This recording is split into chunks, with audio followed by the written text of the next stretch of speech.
The term money is the root of all evil has been around for a long, long time. But how true is that? Today I'm going to be talking about how capitalism incentivizes bad behavior in humans. First, let's talk about capitalism itself. Is capitalism evil? I sincerely doubt capitalism is evil. I, for one, think that capitalism is amoral.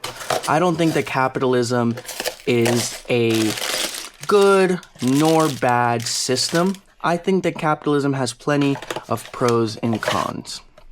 Also, I think evil is extremely subjective. I don't think that someone built this system intentionally to harm others or to have the world be a net negative. I don't think capitalism is a net negative system. I'd actually argue capitalism is the best system we have found yet. I, for one, think it's probably a lot better than feudalism, than aristocracies, than oligarchies. I think capitalism is actually a fantastic system in its idea, and I think it's a net positive statistically. When we're looking at capitalism from a greater standpoint and a bigger worldview, I think capitalism has actually helped the world become far richer and more productive in total. But we're now going to talk about the pros and cons of capitalism, and afterwards we're getting into the human nature and society aspect along with the invention. Firstly, the pros of capitalism, number one, is innovation. Capitalism is made to incentivize great ideas to come out and flourish, right? Does it always do that? I don't necessarily think so, but that's probably the best idea of it. Next is going to be rewards risk and hard work. As many people believe capitalism doesn't reward hard work, I don't necessarily think that's true. I think capitalism definitely does reward hard work and hardworking individuals.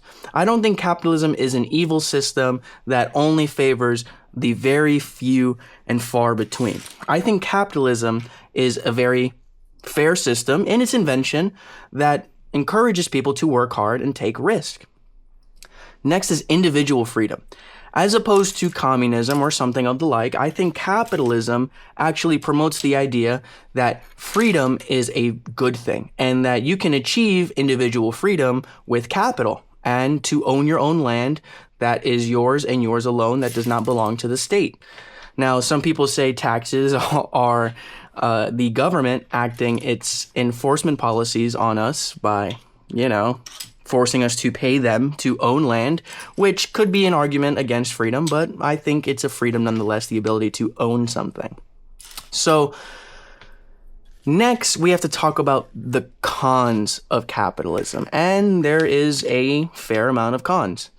So when we are talking about the cons of capitalism, we have to look at what is wrong with this system. What is the negative? Because there's always pros and cons for both systems. So what's a negative of the system? I'd argue one of the biggest negatives is that it's exploitative and unequal. Now, there's no such thing as an all-equal system, but I think this one definitely has outsized inequality as opposed to certain other systems, and there's a lot more exploitation that happens. So I don't think that capitalism in and of itself is exploitative. I think that the behaviors it incentivizes is exploitative. I think we have to, which goes into the next point, prioritize profit over people, because that's just what the system wants to see from us, which is unfortunate, but it is reality. So we tend to prioritize a lot more profit over people. There is historically a very, very strong resistance against labor unions in the US. Now, back in the 60s and 50s, we had fantastic labor union participation, but that has since dwindled over the years because the government likes to now frame it as an attack on small businesses. And that's just how the rich have been lobbying against us by doing that. Is it wrong? Yes. But is it happening? Also, yes, which is very, very unfortunate. Next would be money culture is antisocial. Money's culture is antisocial. We want to get one over on another person as much as we can, as often as possible. I don't think that money incentivizes you to share and be a good individual to others. I don't think that at all. I think money actually increases the odds of you really not trying to improve the lives of anyone else except for your own, which is okay. Humans are inherently have a self-preservation instinct, which is normal. But I think that it may be a bit exacerbated by this system. I think that, for example, we can look at something like pump.fun. For the people who are familiar with that website, you know exactly what I'm talking about. Pump.fun is a crypto website that you can trade meme coins to, buy, sell for profit. The problem with the website is that people are scamming each other on there constantly. And we've definitely normalized that. And people are okay with that concept. They are only okay with that concept because it's not them. But it still does affect other people's lives and livelihoods. But we don't see it that way. We just see it as a fun little game that we're all playing and we could potentially get screwed over in. So that is one issue. And that is just one small subsect of a much larger culture. But that is also another one. One other example I can give you is streaming. Streaming was never plagued by the gambling that we know it today. Streaming was, at its invention, was just for a small group of niche people. And before Twitch, there was something called Justin TV. Justin TV was Twitch's predecessor, and this predecessor was mainly for the speedrunning niche community. They wanted to have other people speedrun games and live stream them so people can see them, see that it's real, see that it happened, and basically build a community around it.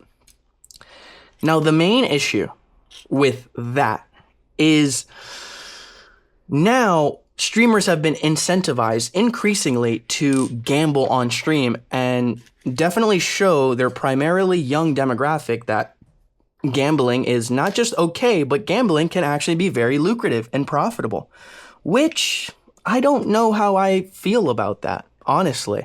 A lot of people feel the same way. I don't think people generally like that concept. I think people generally think that it's a bad one, and that's why Twitch has now removed gambling from their site, which I think is a positive. But since that happened, there is now a gap in the market, and that's why websites like Twitch, which have much less moderation, are able to thrive in this type of environment. There's a lot wrong with that, and that's just some of the ways money culture has kind of ruined, certain aspects of our culture and our communities. Next, I'd say that it's unsustainable due to boom, busts, and finite resources. What I mean by that is, yes, there have historically been big booms and big busts, which is not uncommon in a capitalistic society. The first recorded bust, for example, because markets have been around for thousands of years, if not since the beginning of human times. Things always have more inherent value than others, which is normal. But the first recorded instance of a bust and boom would be probably the lily trade in the Netherlands. They were trading lilies with each other because they were a certain seasonal item that was presumably very profitable because they were kind of hard to grow and they had certain rarities, certain colors, certain aspects that made them more rare than others. So a market is going to form around it, which is not uncommon. Now, the problem with that is that there were now starting to breed these specific type of lilies that, were very hard to get traditionally, there's nothing wrong with that. But now people were starting to buy the lilies before they were actually grown and sold. So now you have some sort of strange market that has occurred with this product, a lily that has yet to materialize. It has yet to grow. So now you have a market, and now people are starting to trade the value before the market exists because the lilies have not produced yet. So now you have a lot of people starting to trade higher and higher for certain lily contracts, right? It's basically kind of like options, like puts and calls, if you're familiar with that in the stock market. And people are starting to trade ludicrous amounts of money because they are worth inherent ludicrous amounts of money. People are now starting to sign their houses over for like 100 lilies, or sign their fleets over, their boats over for like 50 lilies. And the main people who are profiting from this are ironically not the farmers, but the people trading it. Until the lilies come, materialize, and then people suddenly realize, wow, we've been betting on a whole bunch of flowers to be worth millions and millions of dollars. And would it shock you? They weren't worth millions of dollars when they came out, and the market busted. So busts and booms are not uncommon in our society, and we've seen them before. But now, at a larger scale, the Great Depression was one of the largest booms and busts we have ever seen. Now, it's not just large in that the Great Depression affected many people's lives. It also affected not just the people at the bottom, but the people at the top. And there was a lot of strife, and globally, the earth was not doing well. Like, people were just doing pretty terribly on average. Standard of living dropped exponentially, and it was a very, very sad time. Now, that is an unfortunate inevitability of capitalism, but it's a risk we're willing to take. And on this planet with finite resources, for example, we are in another gigantic bubble with tech, and I don't think it's that similar to lilies, but, I don't think it's also that far off as you would think, I would assume. I think lilies are a very good analogy because lilies aren't inherently as valuable as we'd like to think, just like how AI is not as inherently valuable as they like to try to make us think. So we also have finite resources on this planet. This planet is abundant, yes, but this planet is also not 100% regenerative. We only have a specific amount of, resources on this small planet. And that's why things such as, space mining have been brought up multiple times. And we've always talked about things like that because they realize that over a long period of time, this can't really work forever because we are going to run out of resources. Now, in theory, capitalism is meant to make things more productive, predominantly, as opposed to just draining it. But the system doesn't really work like that. I think the system definitely incentivizes us to make more, but also use more as we make more. And eventually, that's probably going to lead us to a path that we are going to be running out of resources on this planet sooner rather than later. So that's just one aspect of capitalism that isn't the greatest, but is unfortunately inevitable again. Now, we're going to be talking about the invention of global capitalism and then how human nature, how this kind of makes us a bit evil innately. So the invention of global capitalism happened around 400 years ago. Asia ruled the cotton trade until England's Industrial Revolution, and it enabled cheaper and more efficient cotton production from the southern United States. We all know what was happening in the southern United States in around the year 1800, right? That's not a secret to anybody. So England had an industrial revolution, and they were able to get cotton from the United States, one of their colonies, for super, super cheap, right? So they would do that, and they would kind of annex Asia from the cotton trade because it's just more expensive. That is where global capitalism is thought to have been created. Now, the Dutch, or the people from the Netherlands, have actually been trading for centuries, and they were probably the most profitable traders to ever exist in our society. These guys were always trading with other foreign countries.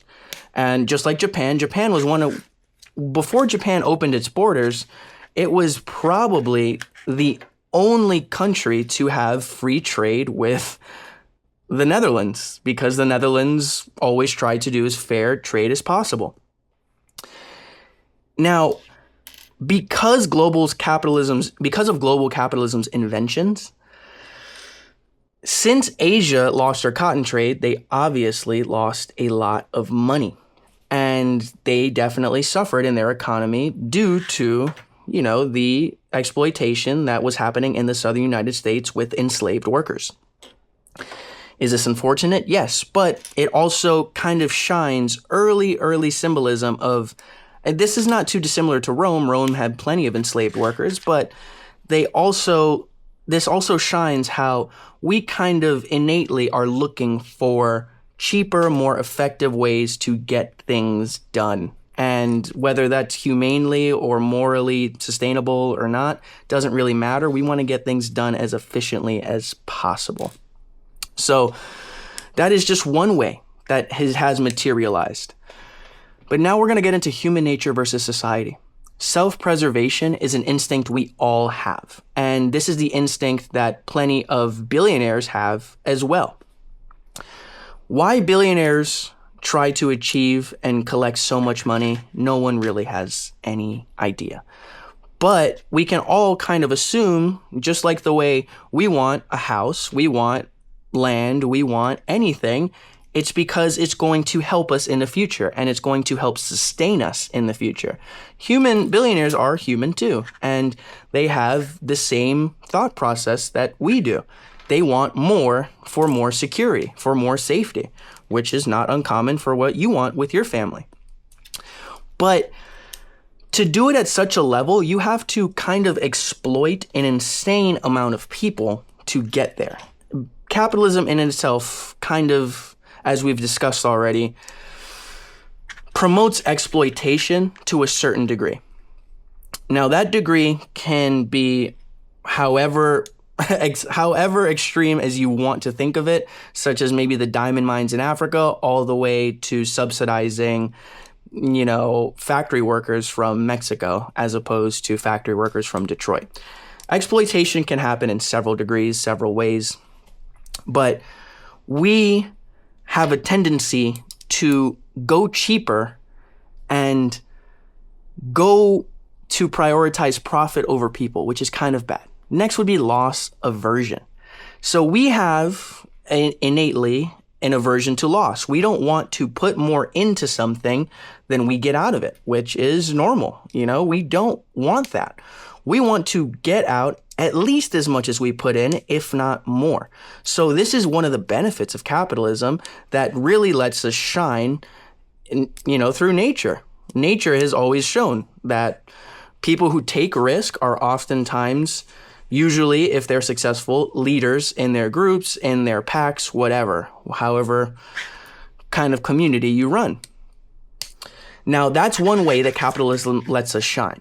But because we have a loss aversion, we definitely like to prioritize ourselves over other people, which is normal in nature. But like I said, we exploit and exploit and exploit as much as humanly possible. Now, this comes at a cost of a whole lot of people. And the way this materializes is in the next point, hierarchical tendencies. So the way society was invented is that somebody owned the land and somebody owned more food than other people. And then that person then used that food and that power and influence to control the land. Now, those people who controlled the land and food kind of controlled their communities, which is now how societies begin to materialize, because now you have a hierarchical system. You have someone who has more power and more influence than everyone else around them, which is normal. That is a human nature thing. But now, since we have capitalism and it doesn't necessarily materialize as well as it doesn't materialize as clearly in the U.S. as it does maybe in England, which has a monarch. So you have someone and people who are historically much richer than everyone else. Now you have a system kind of trying to get more out than putting back in of other people constantly. And as great as that sounds, again, it's not always the most sustainable activity. It actually, probably hurts people more than it helps people, which again is normal. And that's why rich people always tend to subvert taxes better than poor people, because rich people oftentimes have an aversion to loss that's more severe than people who are poorer that don't necessarily have that aversion. Lastly would be resource hoarding. Since we have a hierarchical structure and we have a kind of a system that enforces activities that doesn't help other people but helps a small minority, we typically have a system that definitely rewards us for not giving back and trying to keep as much as possible for ourselves, which is okay, but not the best system when you're looking at contributing to a whole society that thrives. Now, that's also why, since we have such bad resource hoarding, the wealth gap tends to exist to such a high degree. And I think overall that's a net negative for our society as a whole to have such a wealth gap. I think that food and living should be a human right, but other people tend to create false scarcity in a market that may or may not exist. We have enough resources to have housing for everyone, food for everyone, yet we tend to keep markets exclusive and mostly oppressive, because if everything was a free market, then there would be no hierarchical tendencies, no leadership, and it would de-incentivize innovation. I think that capitalism is not evil in it of itself, but it definitely tends to make humans do things that we otherwise wouldn't to each other if we had another choice. Thanks for watching. If you like what you saw, subscribe. See ya.